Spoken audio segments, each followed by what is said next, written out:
Hello and welcome. Here we are in lecture 5. So today we'll be talking about collections, what is titled, but more generally, we're just going to keep doing the thing we're doing for the next few lectures. That is getting more and more parameterizability in our generator designs. So we've learned how to build very basic things. I mean, as of last lecture, you could probably build anything you learned how to build in Verilog in Chisel. And now we're going to keep learning things that are kind of getting a little bit more sophisticated, a little more advanced, right? And so today with collections, we're talking about how to start working on multiple things at a time. And so you can imagine it starts being less static code and more like a generator. Okay, so in particular, in order to cover collections, we're going to talk about it from two different sides. There's not only the Chisel side, but also the Scala side. And it's actually pretty fun. We're kind of going to dip our toe in the water today, but we'll come back to this in future lectures. Many people argue like the best part of Scala is collections. The reason why is that the collections aren't just things that hold data. They actually have really good methods on top of them. And so when people talk about functional programming, which we'll talk about in a week or two, and things like, map or for all, that kind of stuff, those are actually operations on collections. Those actually aren't built into the language. And so it's actually pretty cool. So see, the collections are really kind of doing a lot of heavy lifting in this language. Today we won't be doing any functional programming, but we'll start to set the stage. In particular, we're using two things. We'll be talking about the for thing, which is the for operation actually is built into the language, as well as the seek collection. And then we'll talk about things inside Chisel. Okay, so let's get to it. Let's go ahead and load up our notebook. Um, Give it a second. Hope the code that's added to the main thing doesn't break anything. It seems like it didn't. But we're off and running.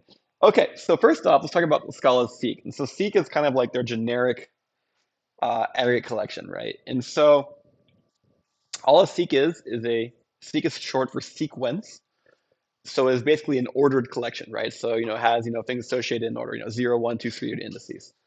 Um, by default, a seek is also immutable, right? So, if I have 4 things in this collection and I want to change an element, I can't. I need to either make a new collection with that thing overridden or something.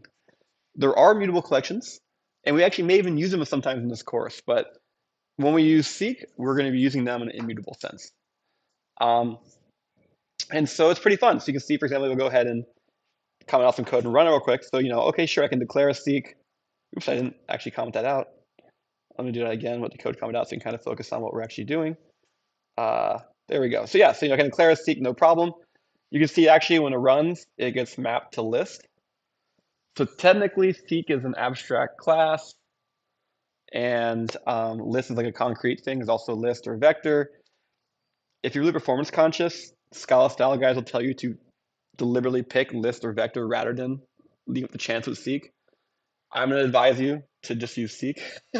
And the reason why is that usually we don't have very many elemental collections doing hardware generation because otherwise the hardware is going to be really big.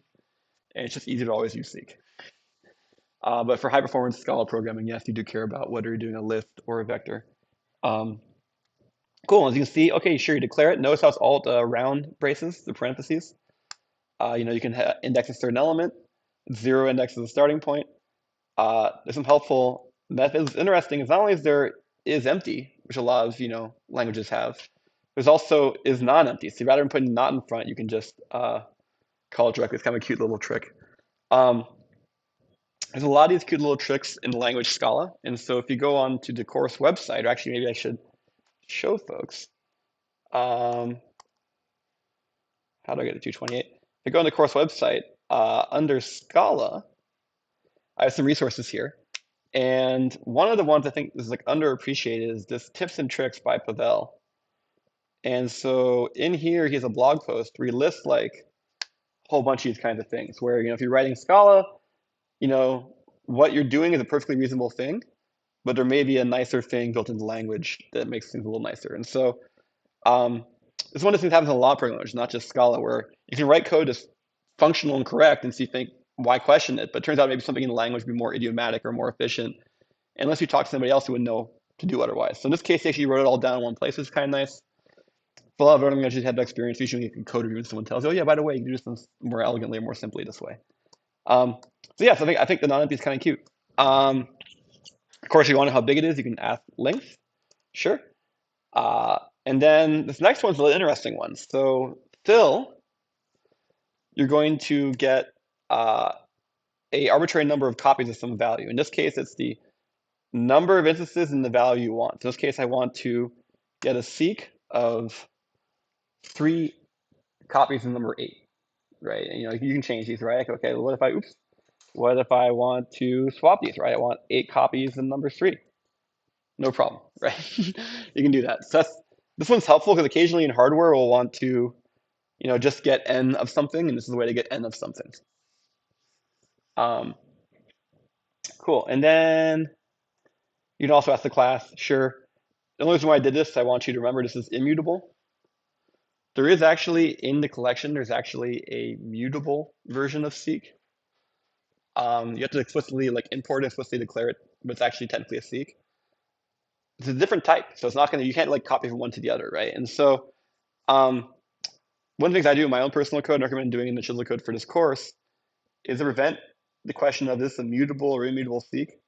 Just whenever you use seek, which is the one by default included in the language, it's immutable by default in the language. Use that one, right? That's immutable. If you want something that's mutable, I tend to use an array buffer, which has both an immutable and mutable variants, but I deliberately import the mutable version. And so that way I know my code. If I say array buffer, it means mutable. If I say seek, it means immutable. Technically, both have both versions, but that way it's just more clear in my code.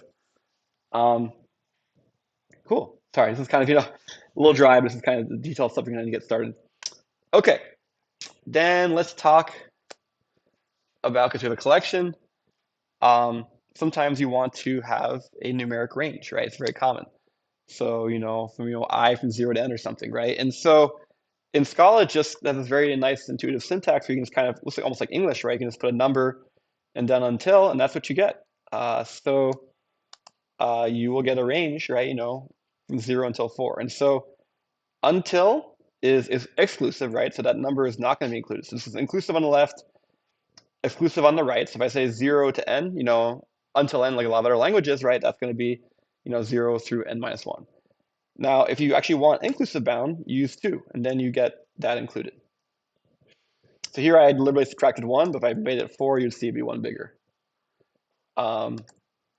Sure. And yeah, of course, you also can, change the incrementing amount. You can say by 2, or you can even count down.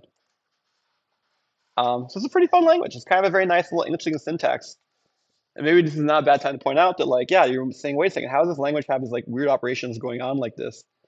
And there's some cool stuff in the language that makes it really easy to embed stuff, which is why they chose to embed Chisel this way. Is a lot of these fundamental language features let you kind of have these syntaxes make sense. To give you kind of a preview of what's going on, part of what it is that there's this behavior where, maybe I'll comment some of these lines out so you can see what's going on. You can, so 0 to 3 looks nice. This should be the same functionality. Yeah, right. So it's possible to do, object, method, first argument, spaces without include parens in the period. So you can see, usually when it makes sense, we're going to do it this way. There's some places in the modern style guides where they're encouraging programmers to be more explicit and actually write it this way, and I don't like to, but it's being encouraged. This is just more clear for people who aren't used to Scala. See this, you're like, this is like English. What the heck is going on? But it's in Scala, it's okay. Cool. Okay, then let's talk about the for operation, right? So, fors are great for iterating, right? And so usually you iterate over something else, right? So whether it be a collection or one of these ranges.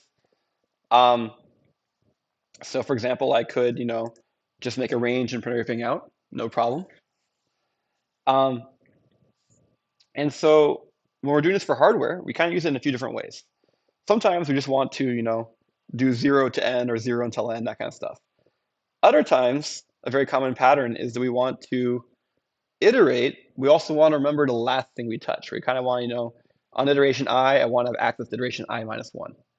And so one way of accomplishing that, this is a judicious use of var. So even though I said try not to avoid using var, sometimes we're using it a couple times.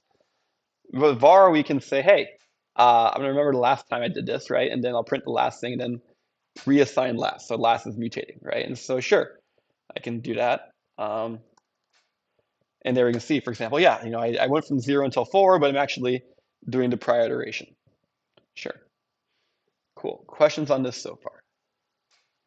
Okay, so Scala can crank this to 11 with 4 comprehensions. So you may have seen these in other languages, but it's still kind of crazy sometimes we can do with them. So if I run this code, I get this. You're saying, what did I just ask it to do? So what's interesting about 4 comprehension is that you can kind of do arbitrary things, including nesting of 4 comprehension, right? So if I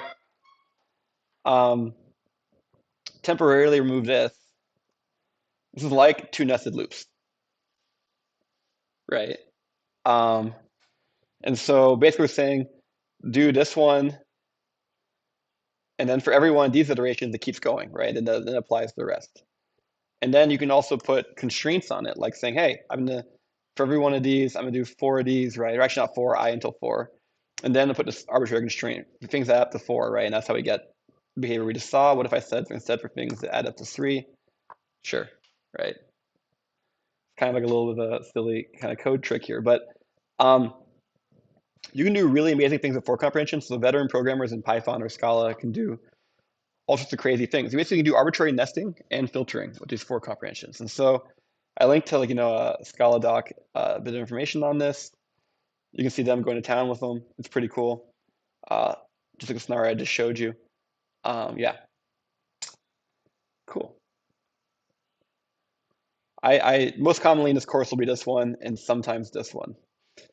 This one is very much possible. I always forget the syntax, and so I don't do it as often because it's not as available in our languages. Cool. Okay. Ooh, let's reformat that. Great. So let's actually build some hardware, right? So what we're going to do here is we're going to build a delay line. You can call this whatever you want. You can call this a FIFO. You can call this a delay line. You can call this a shift register. You can see the functionality, right? So you want to have n registers in a row, right? So data comes in, and then n cycles later it comes out the other end. You can imagine making this more sophisticated with like enables and other stuff.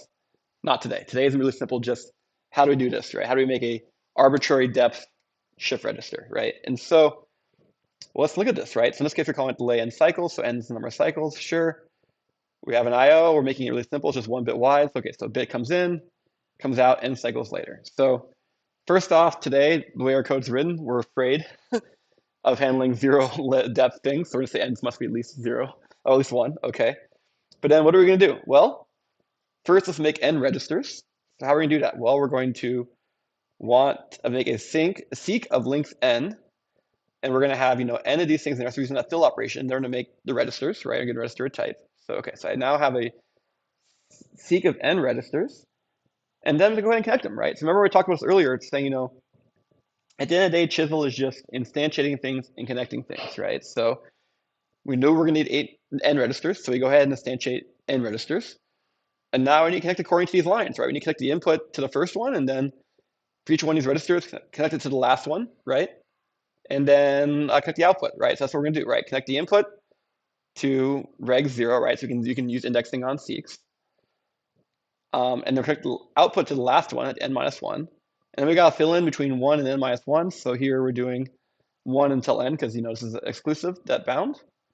And we're just going backwards. So in this case, we didn't use an use of var like last time because we can index into the seek, right? So, as was brought up previously, I keep saying we're being immutable, but very often when these chisel things, what we're doing is the Scala is immutable, but the chisel objects we're touching, especially connections, internally they're changing, right? So we declared n registers. At this point, they're connected to nothing.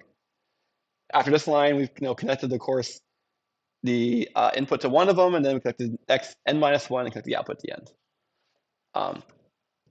Cool. So go ahead and generate this code. Hopefully we should get something that looks like what we expect. Yeah, there we go. We have, these sequence here. And of course, if we go deeper, no problem, right? It's going to do the right thing. Questions? Yes.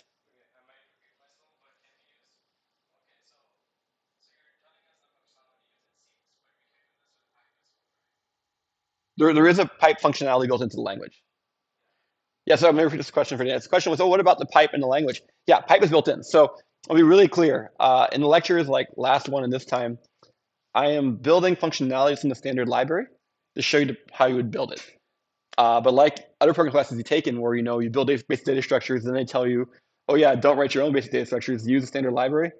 Same thing applies here, right? If what you want to do is something that's inside the language like pipe or counter from last time, please use the standard library one.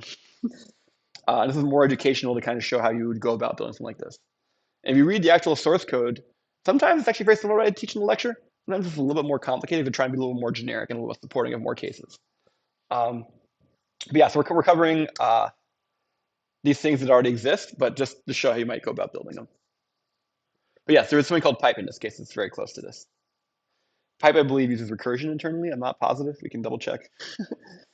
um, we will use recursion for generation, but not today. uh, right now we're using for loops. We're kind of starting off simple. Great question, though. Okay, so we could do what we just did. Here's another way of expressing it. Maybe this is cleaner to you. Maybe you find this is less clean. How does this one work? Well, this one is going to use var in a for loop. And it's going to use regnext. Remember from last time, regnext allows you both to declare a register and if you connect it on one side to the, its output, you also connect the input, so you can kind of shorten your line count. So in terms of line count, yeah, this is simpler than the prior page. But maybe this one's, despite being shorter, maybe it's more complicated, maybe it's simpler. I think there's a little bit of debate on this one. But you can kind of see how it works, right? That we remember the last name connected to, and then we simply just add a register onto it, okay? And then now I'm the last name it's connected to, and then we're done. So now this works like before. Because of the way Chisel is naming, the naming is a little different, but you see this fundamental Verilog structure is the same. Now, there's one nice benefit of this particular expression. Now that works. So if you wanted to break it, that works. Now, in hindsight, I can still break this because what if I do this? Oh, well, then lucked out. But I mean, it shouldn't do anything there, right? So we should still probably say greater than equal to 0 or something, right? But this particular version has a more graceful behavior and a wider range of parameters. That's one of the things that comes to generators is you kind of need to think about what range of things you support and then be very clear to mark out the require statements. That way people can't get your thing to work into a degenerate state. And so a lot of times what will happen with these generators is that you can get it working most of the time and then there's like a edge case you can write edge case code for, or sometimes if you tweak your fundamental approach, you actually can have like one version support everything. Yes.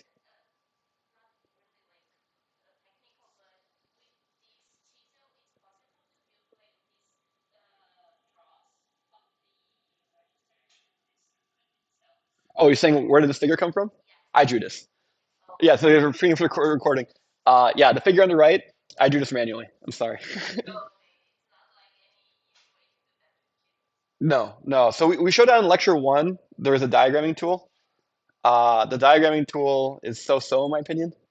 I'm gonna give a shout out. There's another open source academic language called Pertl or PyRTL from Santa Barbara. And so in that language, they have my favorite built-in visualizer. It's still not great. If you use commercial products like Xilinx Avado, their circuit schematic visualizer is also not great. With some TAs in the room, they probably can attest to that. It's not an easy problem, but I would say of the ones I've seen, I think the one in PyRTL is the best one. If you go back to lecture one, I demonstrated that was possible. That's why if you look at the Docker file installs GraphViz, but it's mostly just boxes and arrows.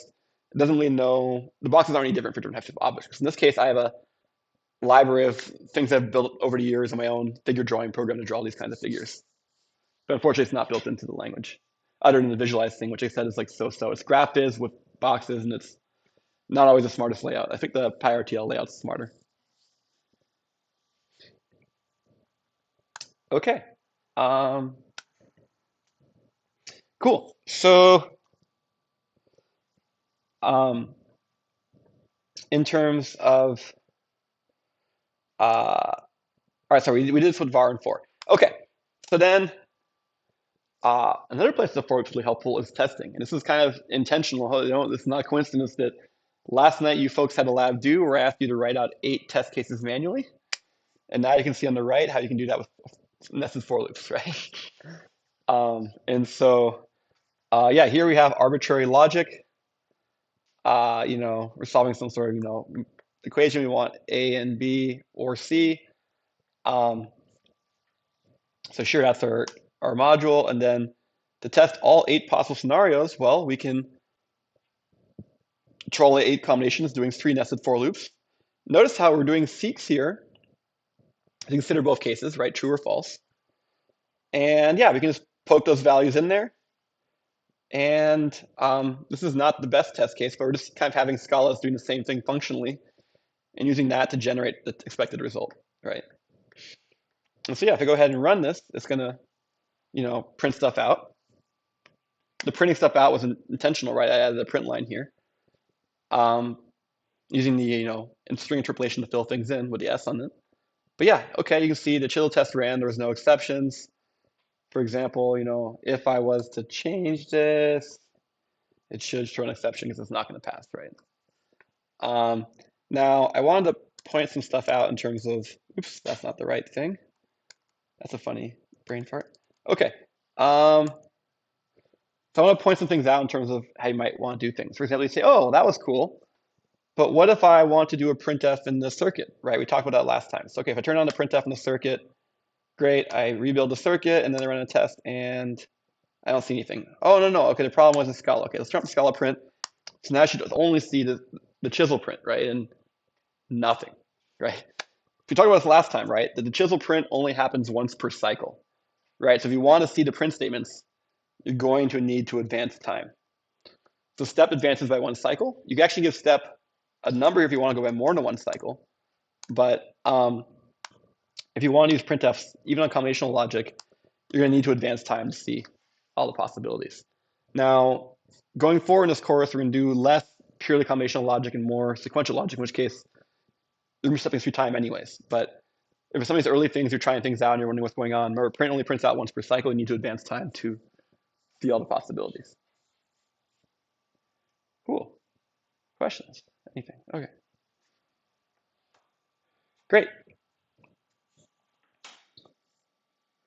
Let's talk about doing a collection in Chisel. So we talked about for loops and seek. Those are Scala, those are Scala things. And even using those purely in Scala can do really useful things. But occasionally you actually want to have the collection in the generated hardware, right? And so there is something called Vec in Chisel, which is, of course, Vec is short for vector. And it's important to kind of appreciate what this is that just because you want n things in hardware doesn't necessarily need to have a collection in hardware. You need a collection in Scala to organize the things as you're building it, but you may actually not need a collection in hardware. This Vec is for 2 cases when you actually care about in hardware. Number 1 is you have hardware where it's not just a collection of things, it's actually dynamically addressing inside that collection, right? So you're saying, hey, I want element 2 of this, and that number 2 is not known until the circuit's actually running. The circuit actually has that value. The other place we're going to use this is when occasionally we want to have parameters in terms of reports. You want to have a variable number of reports. Having a vec is a very graceful way to do that. And so the syntax for vec is you say vec, number of elements, and then the type. Okay. And so I want to kind of reiterate this. A lot of folks kind of learn, okay, yeah, I'm writing Chisel, vec is a collection in Chisel. I'll just use vec. And a lot of times people use vec, they could use seek, and they should use seek. You should really think about vec as when you really need that dynamic addressing ability in the actual hardware, not at generation time, but actually when it's constructed. So for example, on the right here, we can use it to build a mux of arbitrary size, right? So, you see the code down here is using 2-to-1 muxes to build it, but the key thing is that up here, yeah, I want to have n inputs. Yeah, no problem. Like a vec that has n elements, right? And because it's a mux, right, so it has n inputs and 1 output, sure, I have the 1 output. And then, I can say, okay, how many bits I need to select it? Well, doing a little bit of arithmetic here on the log 2, the selected, right? Okay, if I have n things, I need log base 2 things to choose between them. So yeah, no problem, right? And so with a vec, you just use parens to index into it. And so the hardware here actually knows how to dynamically select, right? Based on the value of IO cell, right? It's going to use these 2-to-1 muxes to get the right value, right? So it's actually generating selection hardware. In the case that we just saw a second ago, like, these delay lines, or maybe it's better to show this other one. We don't want this to be done at runtime. We want this to be done statically for all time at generation time, right? So when this is actually elaborated in the actual hardware we want the connection to be made, this connection is not changing dynamically based on the input. It's changing at elaboration time. So that's why the seek is appropriate here versus like, swinging over here on the other end, where we actually want the selection being done in the hardware when it's running, then we use a vec. That's kind of the key thing. And yeah, this is, parameterized code. I can make this, 6, and I have a 6-to-1 mux. It's going to need, 5 2-to-1 select between the things. Sometimes students with good concern ask me, oh, wait a second, let's say I'm building like an 8-to-1 mux or something, and, I have, 7 of these 2-to-1 muxes inside the body.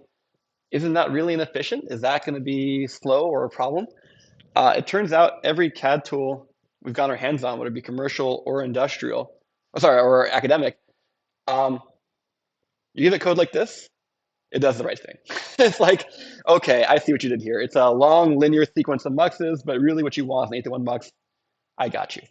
And so it actually tends to do the right thing. So it's one of these things where the Verilog code looks kind of gross, but it's very easy to parse, and the tools do just fine optimizing it.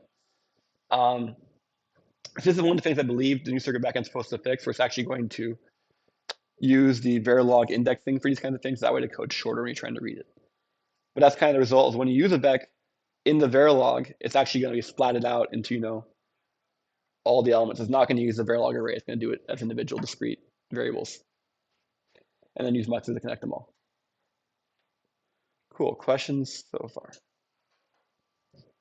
Okay. Well then, so here we use the vec as a input. A I/O is basically like a wire for all intents and purposes, right? The only difference between it and a wire is that an I/O, on one side of it, you can't control inside the module, right? If I have an input to my module, I can use that as an input to something else. In other words, I can use the output of the I/O port, but I can't use it. I can't overwrite it, right? Because someone else on the outside did that. And so a wire, you can assign both sides. An I/O, you can only assign one side. But otherwise, it's like a wire. It's combinational. There's no delay or anything. We also learned about registers, right? And so it turns out you can build vecs that are both wires or registers, right? And so now, when it comes to declaring a vector of registers, a lot of people's natural response would be, oh, I want a vector of registers. So they would write vec first, then reg. Early versions of Chisel would allow that and give you a warning. And then for Chisel 3, they said, no, we're putting a stop to that. If you want to register vectors, so if you want a vector of registers, you actually have to write it this way. So it's a register of a vector. And for the longest time, I always kept forgetting this and never remember it, and I never understood why. And then finally, teaching this class a few times and talking to the developers, it now finally makes sense why they chose to do this, right? Okay, so what's going on? If you think about it, think about what a type is. Something like uint, right? It's like an abstract concept. It's a uint, right? I'm saying I have a uint, let's say of width 4. Okay, so it's a type, but it's not an instance, right? It's a type, right? So if I actually have a instance, it needs to be something, right? So the instance needs to be something. It could be a wire. I can have a wire that's 4 bits wide. Okay, but that's actually me saying it's a wire. So the object is a wire, it just happens to be of type uint 4 bits, right? I can have a constant literal, let's say it's 3. And maybe I say that constant literal is of type uint 4 bits wide. But the point is that there's a difference between an instance and a type, right? So what is vec? Vec is a type, right? It takes a type in for the element, sure, but it itself is also a type. All it's done is just said, you want to have a type, and now I'm giving you the type that has the ability to index into itself. So vec is itself still a type. It's not really hardware.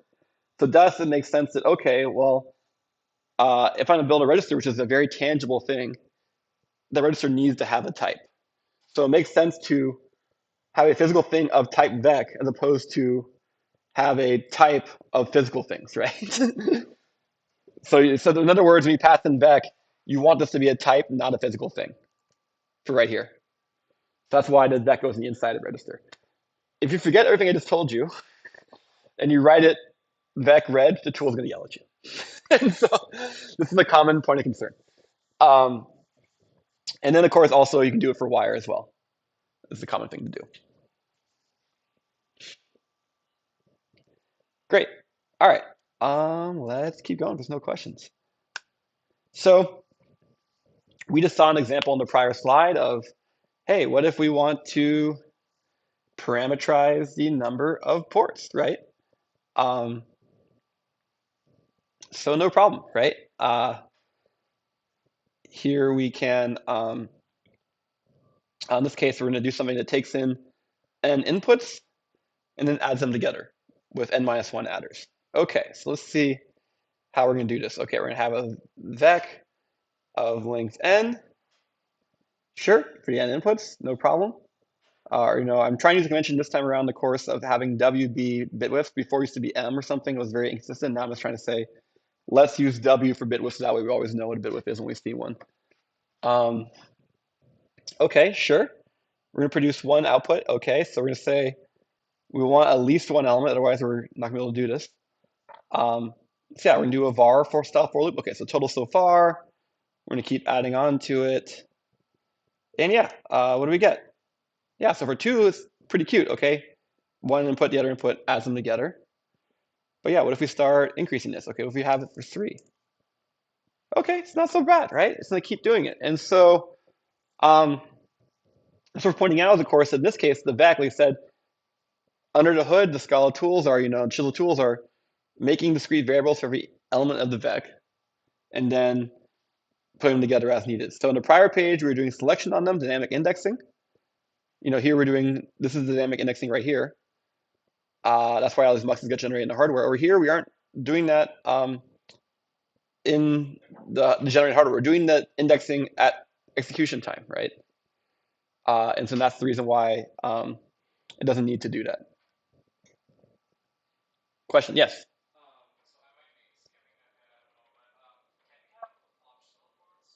Yes. Yes.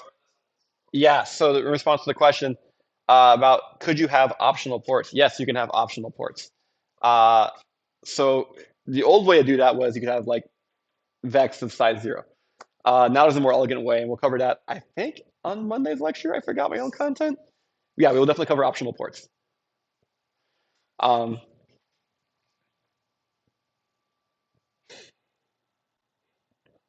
yeah, so we can kind of keep playing with this.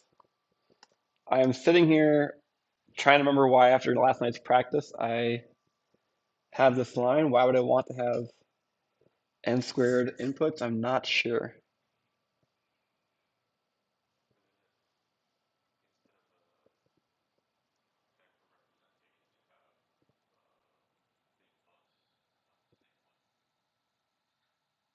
Oh, you're right. It wouldn't even be a vec anymore. That's a good point. Okay, yeah. So at this point, you're just showing the bit with equivalent, but then you need to do a bunch of extractions to get the bits out. I need to grab a range. Okay, these bits versus these bits versus these bits versus these bits. Great. Thank you for reminding me what I was playing around with it. It's like I dig the code out and play with it before I give it to you guys, and so it's always a question of what's going on. It's a lot of fun to kind of play with the code.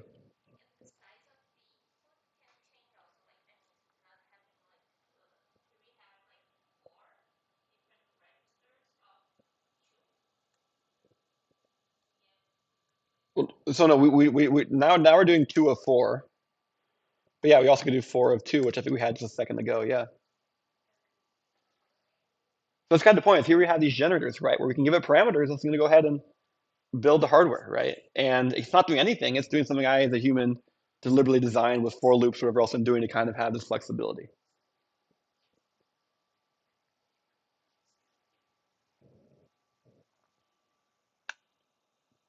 Okay, so one scenario people might want to use a vec for is to build a ROM or read-only memory, right? Where at the time of generating the hardware, you know all the values, and you want to just put those literals into hardware and have it, select the value out when it needs to. So one way of doing this is to use the VecInit function, right? So you can use VecInit to create a wire of vec that has given values. So it's connecting them all to literals. You can also use this to do initialize it with registers too. If you have like reginit you want, you can do that too. So what's the syntax? The syntax is VecInit needs to be given a sequence of things. So in order to sequence is a Scala collection, you need to give it a sequence of chisel things inside that sequence. and then it's going to go ahead and turn that into a vec. And so this is a very abstract problem I thought of the other night, which was, okay, what if I want to have a ROM that remembers in advance if something is divisible or not by a certain number, right? So in other words, I give a target number like x, well, let's say we see an example over here is 3, and then for up to my range, in this case it's 0 through 15, so 16 numbers. So the first 16 numbers, I'm going to have this table where if you look it up in that table, it tells you is a number divisible by 3 or not. It's going to record a single bit for that. So rather than having to actually have the divider in hardware, the division is going to happen in Scala when the hardware is being generated. It's going to have as a table of literals put into the hardware. In this case, it's going to be 16 bools put in the hardware. So we can run this real quick, and I can talk more about what's going on, right? So, okay, so, oh my gosh, the code's scary, but what's going on internally? So for this table, right, we're going to need to have the address we're looking up, right, the number we're looking up. So it's a 4-bit number in this case. I kind of hard-code some stuff. And then we have the output is, is it divisible or not? And then in the end of the day, the actual operation is going to be just simply going into this table, which is a vec, and using the input as an address, right? It's kind of a classic thing, like a lookup table for an operation to see what the result is. Now, so the real meat of this code is filling up this lookup table, right? So there's a few ways to go about this. The way I chose to do it for this slide, given the Scala we've covered in this course, is for with var, right? Now, in a few weeks, we'll talk about functional programming. We can do this with functional programming without needing to use mutation. But right now, we haven't covered that, so we're using mutation. It's okay. I argue judicious use of a var for a for loop is not the worst thing in the world. And often, technically, it's actually often faster in execution. So what do we do? Okay, we're going to start off with an empty collection. And then every iteration of this loop, we're going to append to it, right? So in this case, Scala has this adorable syntax for appending. So you're like, this is colon plus. And at first I was like really confused by that. And then you realize that the colon is supposed to represent multiple dots. And that's where the collection is. And then the plus goes on the side where a new element is. So in this case, we have a collection and we're appending a single element, right? So what's interesting is this is true in Scala. I don't know if you can use these other cases in this course, but if, let's say for whatever reason, I had a collection on the other side. I had a collection on this side. Well, then I would be prepending the element onto the collection. So I put the plus on the other side and then colon on the other side. And then if I have two collections, it's actually that. So at first I kept having a hard time remembering all these syntaxes, but then it makes sense after a while. It's like, okay, wait, you're using the colon to represent pictorially, like, dot, dot, dot, dot, like you have a bunch of boxes together as a collection. And so you can kind of use it as a hint, right? If your collection concatenating a collection, they're both collections, so you use two sets of colons, right? If you're doing collection, then element, colon plus. If you do element, then collection, that's plus colon. If this is too confusing, you can just forget this, but I'm just kind of keeping the language. They had some thought put into it about the syntax. It's kind of a very elegant language compared to some things you may have seen. Cool. Questions? Yes.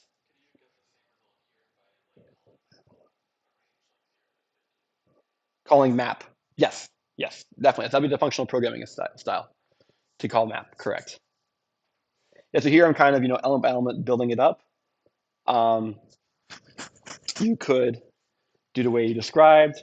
A third option, which I didn't write because I don't think it'd be quite as elegant, would be to declare a wire of vec. Let's get that correct, right? A wire of outside vec inside, and then you go through in your for loop, and you connect each input to the vec to the result of this thing, right? So that would actually technically not be. It would be immutable Scala, but the chisel itself would be mutating. You're connecting. You're changing what the vec's connected to. Maybe I can even sketch it out. Let's do that. Let's see how fast I can do that. So instead, the idea would be, hey, what if I said, hey, val table equals wire of vec of shoot, I didn't even, this is bad at magic numbers. I didn't have a variable for this, but how many elements we have in subtype bool. Then we're going to say, hey, for I in that same range, right, 0 to 15, we're going to say table of I is going to be connected to the result of the operation. So I think, oops.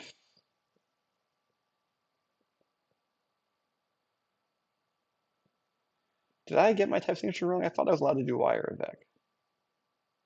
Wire num elements. Why are you not happy?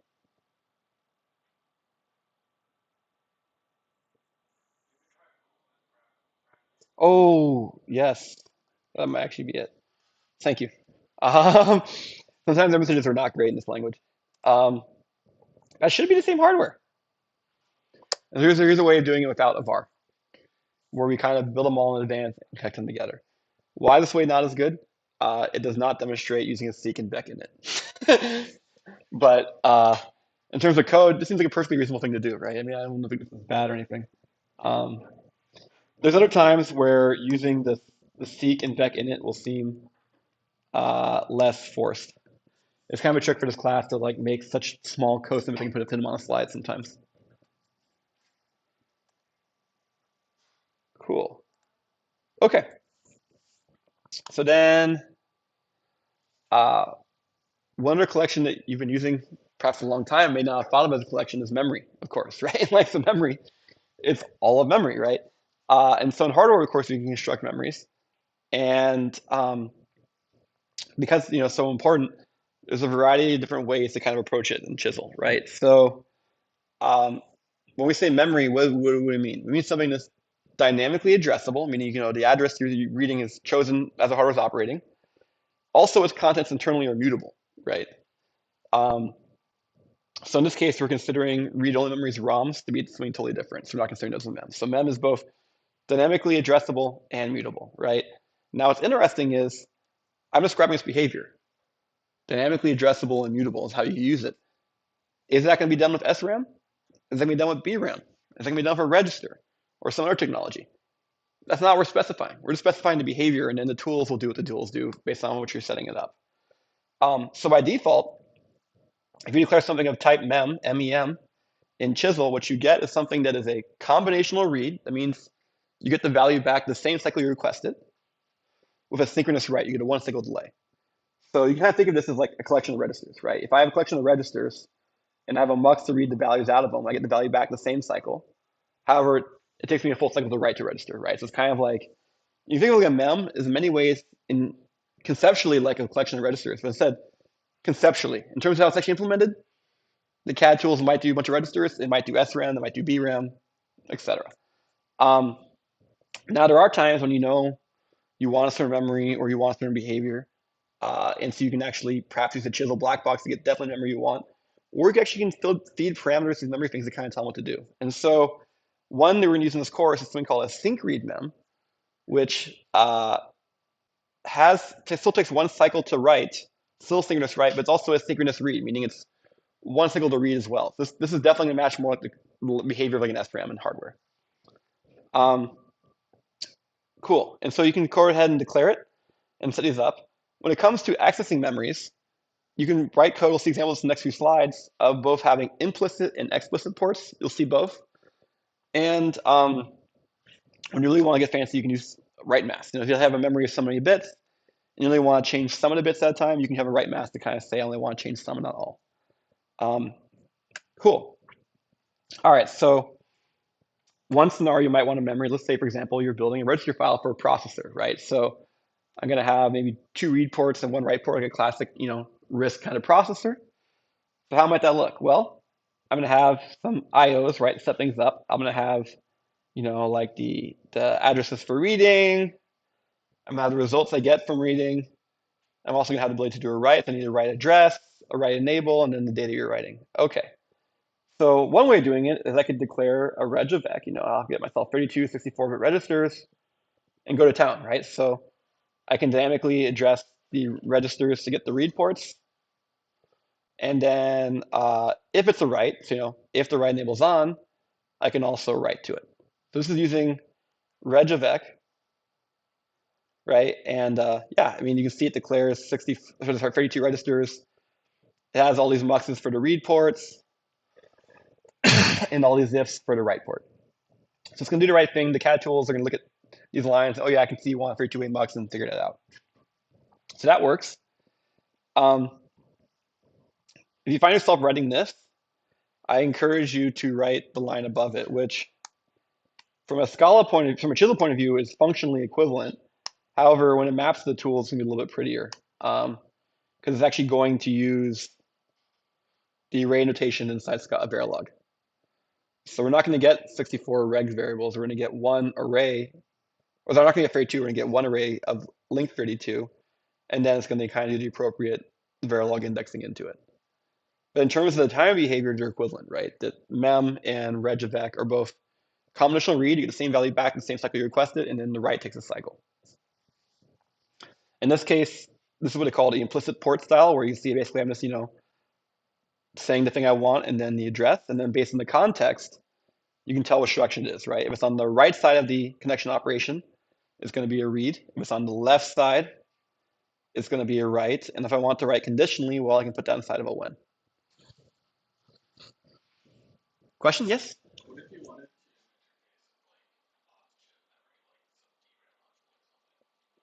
Yeah, good question. So for interfacing with off-chip memory, it depends how you're going to interface with that, right? So um, at some point, you're going to need to connect pins, right? So for example, some of the research one of my RTA is actually doing, Yuan Peng himself, we work with FPGAs and we talk to off-chip memory. And so in that case, the way the FPGA is wired up, the off-chip memory is talking to a memory controller on the edge of the FPGA.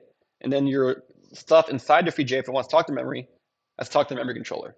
In particular, it talks to that over a protocol called AXI, right? So you can have AXI inside the FPGA. AXI is the name of the protocol. Yeah, I can write that out for a second. So AXI is a common protocol for that kind of stuff.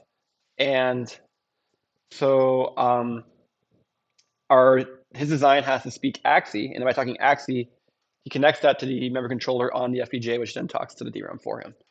But some other vendors may have different protocols, different situations. But yeah, at some point you need interface, right? So whatever the interface is, you need to do it.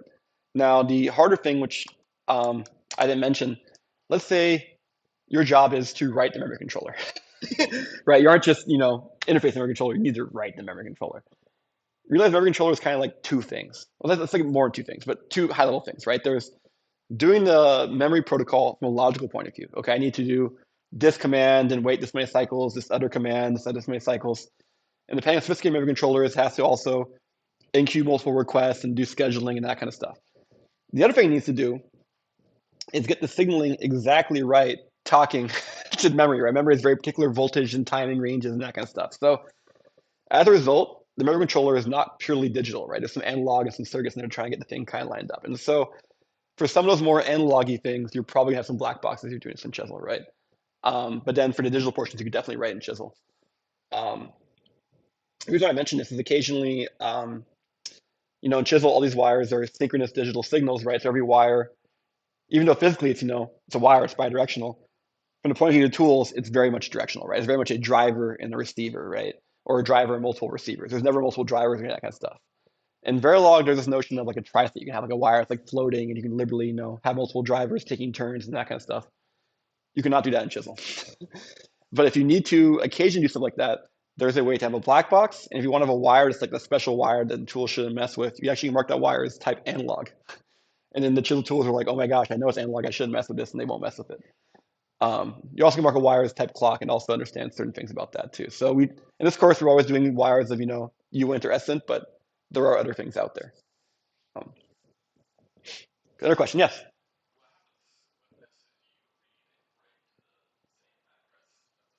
Oh, fantastic question. What happens if you read and write to the same address at the same time?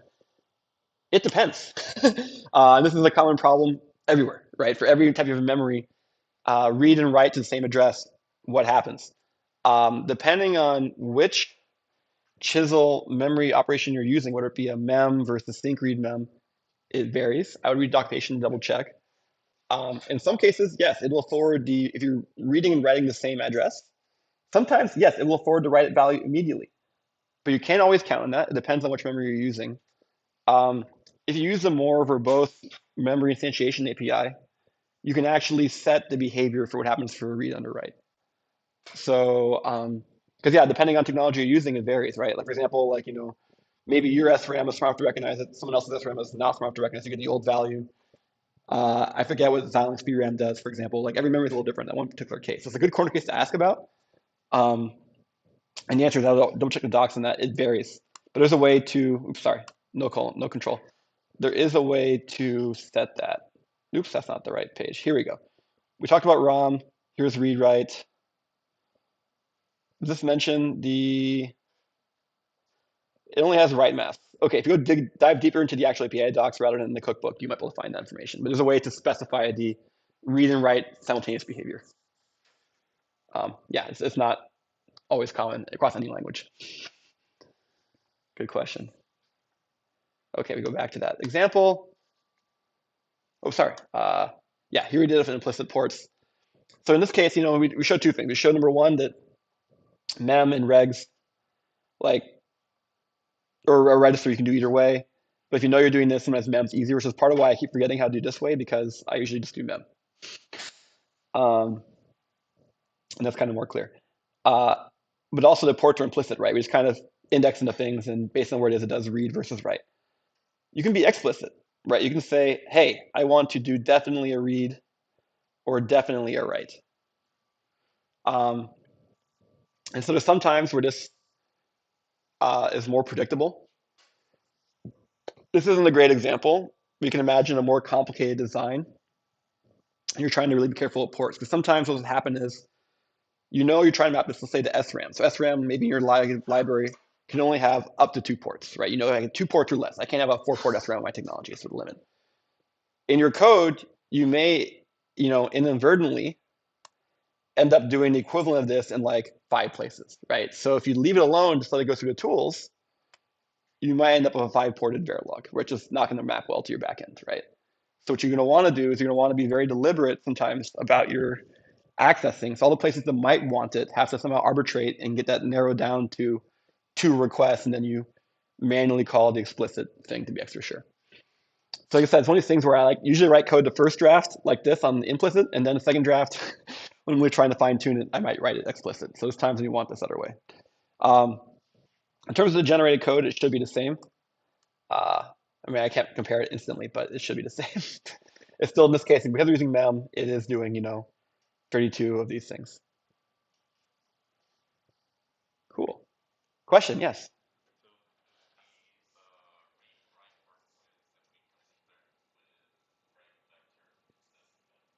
Oh, could I do explicit operations with Vec? I do not believe I could. Let's find out. Um, I believe those are mem type specific APIs. We will find out in a hurry. Yeah, so you can see here, value read is not a member of the Chisel Vec type. Yeah, so maybe it's worth pointing out this. I didn't say it very intentionally in today's lecture, but folks may have intuited this on their own. Here's a good example. Here's a good example of this. So seek in Scala is a generic type, right? So it's a type. It takes in another type to parameterize what you're holding, right? So it's a collection. What's the type of the thing I'm holding? Well, you tell me that inside square brackets. So this is how Scala does generics. So notice how even for indexing in arrays, it's all round parentheses, but for generic parameters, we use square braces in Scala. And so actually we do use generics in Chisel quite a bit. So we didn't have to say this vec was of, but you can imagine you could be more explicit by putting in a type here. But I was able to infer that type by knowing this argument matched over to that place. So this vec internally does have a type here because it's generic. But the compiler front end knew to move that type over. You can see that kind of exposed with this error message where it's saying, hey, I have a vec of uints. That's the type I'm working with. And so it kind of recognizes that.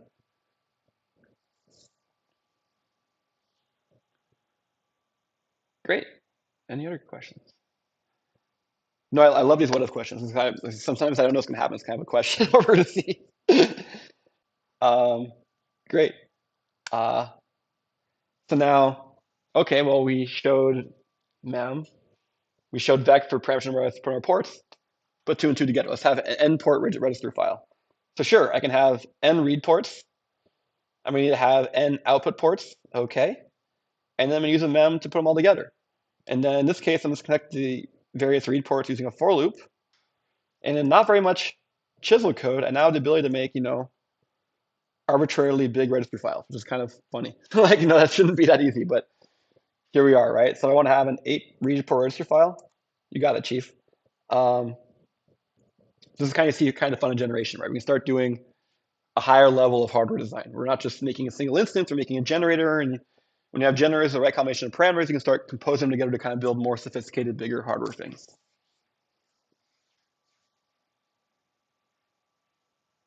Cool. Okay. Well, then let's keep going. So we've seen a bit of a contrast just in the last few slides between, Vec versus Mem. I think for students, a lot of time it's the difference between Seek and Vec. And it's a little bit confusing because there's times where you can use a Vec where you should use a Seek. And the tools are not going to give you compiler.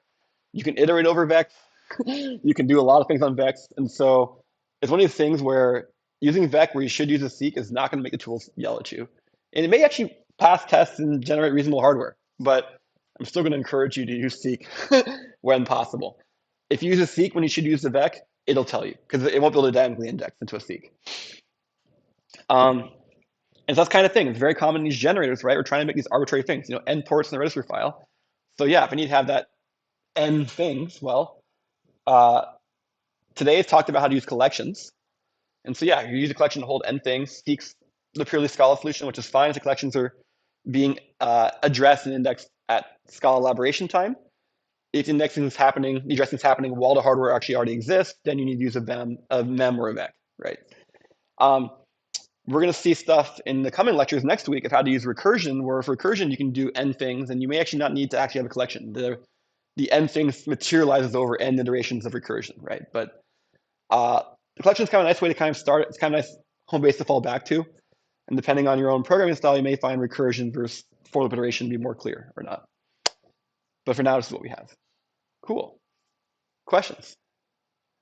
Okay, well, I think everybody saw Lab 1 was due last night. We got a bunch of submissions. That was great. Homework 1's due on Sunday. Lab 2 is so close. I want to incorporate that. I showed some folks when you're walking in, sim for waveform, right? We're close to have waveforms in Jupyter. I'm working on this for the last week. I'm going to mix this in the Lab 2. And then so Lab 2 will be posted hopefully tonight or tomorrow. And I was going to say Tuesday, but if I'm too late posting, I might push it back to Wednesday. And there'll be also homework 2 due next Sunday. So it's kind of you folks know the timeline coming out. Cool. With that, any last questions? No? Okay. Well, have a good weekend, folks.